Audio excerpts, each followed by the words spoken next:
स्मृति, सबसे पहले बहुत बहुत मुबारकबाद आपको होली की भी, और दूसरा इस चीज की भी मुबारकबाद, पार्टी ने एक बार फिर से भरोसा किया है, पार्टी ने एक बार फिर से आपको अमेठी भेजा है लड़ने के लिए। होली के त्योहार की आपको और आपके सभी दर्शकों को हार्दिक शुभकामनाएं।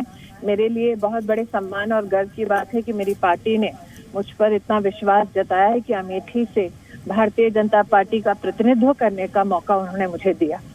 आज देश के प्रधानमंत्री हमारी पार्टी के शीर्ष नेतृत्व की टिकट के साथ साथ एक सामान्य कार्यकर्ता की टिकट को इस प्रकार से घोषित करना किसी भी कार्यकर्ता के लिए बहुत बड़े गर्व की बात है। तो मैं अनुग्रहित हूँ और आश्वस्त किया है मैंने संगठन को कि 2014 से लेकर आज तक हमने निरंतर विकास के काम को किया है अमेठी में, और उस विकास के काम को देखते हुए जनता जनार्दन अमेठी से कमल का फूल खिलाकर भारत की संसद में भेजेगी। आज इस विश्वास को मैं व्यक्त करना चाहती हूँ। लेकिन स्मृति ईरानी जी, ये तो टेढ़ी खीर है। ये सीट जो है जहां गांधी परिवार का सालों साल राज रहा है, वर्चस्व रहा है, यहां पर चुनौती देना, आपको हमने देखा बहुत ज्यादा आपने दौरे किए, आप गई, लोगों से संवाद किया, लेकिन पिछली बार सफलता फिर भी हासिल नहीं हो पाई। इस बार आपकी स्ट्रैटेजी में क्या बदलाव होगा? पिछली बार मात्र 3 हफ्ते का समय था मेरे पास। 2014 से लेकर आज तक लगभग 250 से ज्यादा विकास के कार्य 5 विधानसभा में हमने निरंतर किए हैं।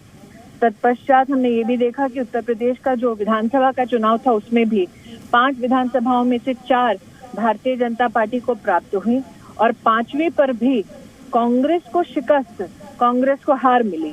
तो ये अपने आप में इस बात को दोहराता है, बतलाता है, संकेत करता है कि जहां तक अमेठी का सवाल है, जनता नामदारों से उब चुकी है, अब कामदारों का समय आया है। जी, लेकिन इस बार तो कांग्रेस ने अपना ब्रह्मास्त्र भी चल दिया है, तो प्रियंका गांधी भी मैदान में आ गई हैं, तो आपके लिए तो अब मुकाबला और भी ज्यादा टफ है। देखिए, ये अपने आप में आपके लिए भी रुचि का विषय होना चाहिए कि अमेठी में चुनाव लड़ने के लिए कांग्रेस को गठबंधन का सहारा लेना पड़ रहा है।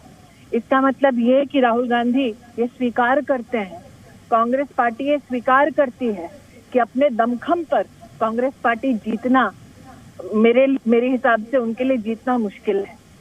तो अगर वो बिना गठबंधन के ये चुनाव लड़ रहे हैं तो आपको ये बतलाता है कि अमेठी में कांग्रेस किस प्रकार के से हार का मुंह ताक रही। अच्छा, मैं थोड़ा सा एक और चीज को टच करता हूं स्मृति ईरानी, वो ये कि अमित शाह, ये कहीं ना कहीं एक मास्टर स्ट्रोक इसे हम कहें, ये किसी ने एक्सपेक्ट नहीं किया था। आपके पार्टी अध्यक्ष और ये कह सकते हैं कि चुनावी चाणक्य गांधीनगर से जो चिर परिचित लालकृष्ण आडवाणी की सीट से वहां से किस्मत आजमाने जा रहे हैं।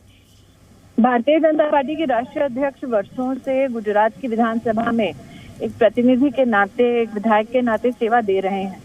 उन्होंने वर्षों से उस विधायक के कार्यकाल को पूर्ण करके मंत्री के नाते भी गुजरात में बहुत काम किया, और वर्तमान में राज्यसभा में वो भारतीय जनता पार्टी का संगठन के साथ साथ सदन में भी नेतृत्व करते हैं।